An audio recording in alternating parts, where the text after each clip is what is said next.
ಕೆಟ್ಟದ್ದರ ವಿರುದ್ಧ ಪ್ರಾಣವನ್ನೇ ಪಣಕ್ಕಿಟ್ಟು ಯುದ್ಧಕ್ಕಿಳಿದಿದೆ.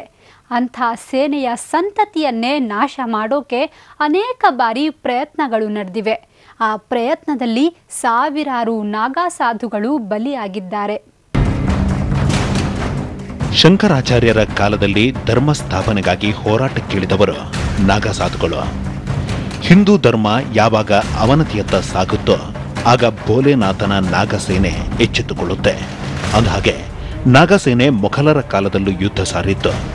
ಹಿಂದೂಗಳ ಮೇಲೆ ಮೊಘಲ್ ಸೇನೆ ದೌರ್ಜನ್ಯ ಎಸಗೋಕೆ ಶುರು ಮಾಡಿದಾಗ ಲಕ್ಷಾಂತರ ನಾಗ ಸೈನಿಕರು ದಾಳಿ ಇಟ್ಟಿದ್ದರು.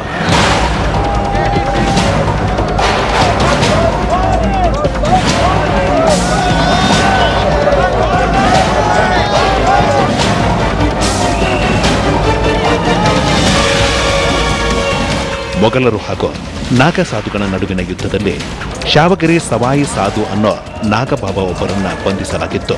ಆಗ ಮೊಘಲ್ ದೊರೆ ಅಕ್ಬರ್ ವಿರುದ್ಧ ಸಿಡಿದೆದ್ದ ನಾಗ ಸೈನ್ಯ ಮಂತ್ರಜಾಲ ವಿದ್ಯೆಯ ಮೂಲಕ, ಕಣ್ಕಟ್ಟಿನ ವಿದ್ಯೆಯ ಮೂಲಕ ವೈರಿ ಪಡೆಯ ಹಾದಿಯನ್ನು ತಪ್ಪಿಸಿ ಗೆಲುವು ಸಾಧಿಸಿತ್ತು.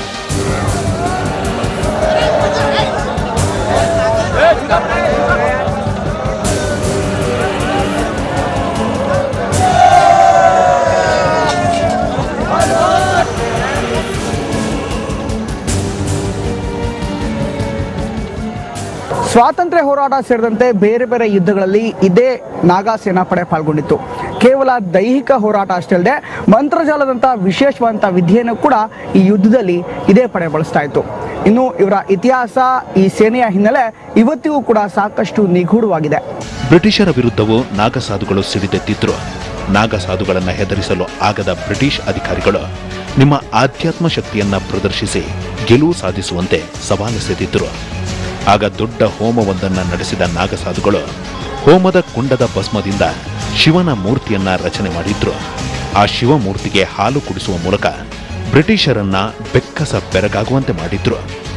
1850ರಲ್ಲಿ ನಾಗಬಾಬಾಗಳ ಪವಾಡಕ್ಕೆ ಶರಣಾದ ಬ್ರಿಟಿಷ್ ಅಧಿಕಾರಿಗಳು ಜೂನಾ ಅಖಾಡವನ್ನ ರಿಜಿಸ್ಟರ್ ಮಾಡಿಸಿ ತಮ್ಮ ಸೋಲನ್ನ ಒಪ್ಪಿಕೊಂಡಿದ್ರು.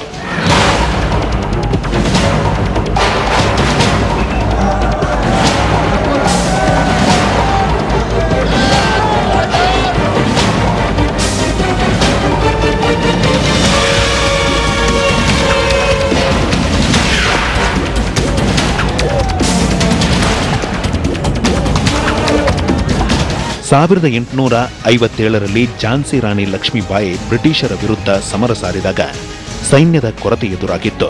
ಆಗ ರಾಣಿಯ ಬೆಂಬಲಕ್ಕೆ ನಿಂತಿದ್ದು ಇದೇ ನಾಗ ಸೈನ್ಯವಲ್ಲದೆ ಬೇರೆ ಯಾರೂ ಅಲ್ಲ. ಹೀಗೆ ನಾಗಸೇನೆ ಸಾಕಷ್ಟು ಹೋರಾಟಗಳನ್ನು ಮಾಡಿದೆ, ಯುದ್ಧದಲ್ಲಿ ಪಾಲ್ಗೊಂಡಿದೆ.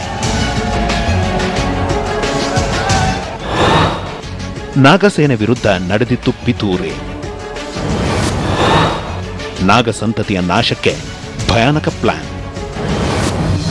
ಎಸ್, ಅದು ಗುಜರಾತ್ನ ಡೌಲಾ ದಂಡುಕಾ ಬಿರಗಾಂವ್ ಅನ್ನುವ ಗ್ರಾಮ. ಆ ಗ್ರಾಮದಲ್ಲಿ ಸುಮಾರು 1800 ನಾಗಸಾಧುಗಳು ಮೆರವಣಿಗೆ ಹೋಗ್ತಾ ಇದ್ರು.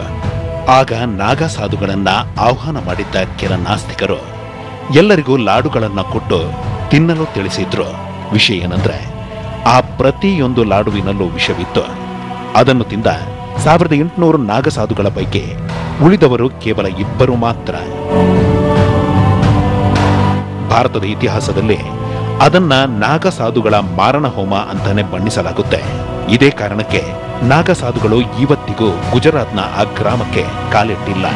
ಇತ್ತೀಚಿನ ಕೆಲ ದಿನಗಳ ಹಿಂದೆ ಅಮರನಾಥ್ ದೇವಾಲಯಕ್ಕೆ ಕುತ್ತು ಬಂದಾಗ ಇಂಡಿಯನ್ ಆರ್ಮಿಗೆ ಬೆನ್ನೆಲುಬಾಗಿ ನಿಲ್ಲೋಕೆ ಬಂದಿತ್ತು ನಾಗಸೇನೆ.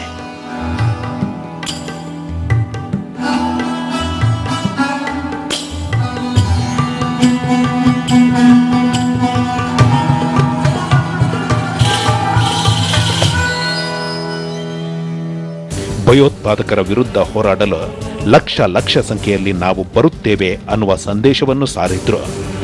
ಅದೇನೇ ಇರಲಿ, ಇಂಥದ್ದೊಂದು ಧಾರ್ಮಿಕ ಸೇನೆ ಭಾರತದಲ್ಲಿ ಅಲ್ಲದೆ ಬೇರೆ ಯಾವ ದೇಶದಲ್ಲೂ ಇಲ್ಲ.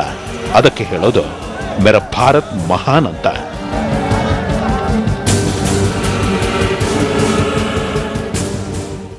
ನಾಗಾ ಆರ್ಮಿ ಇವತ್ತು ಭಾರತದ ಧಾರ್ಮಿಕ ಸೇನೆ. ದೇಶದ ಆತ್ಮಸ್ಥೈರ್ಯ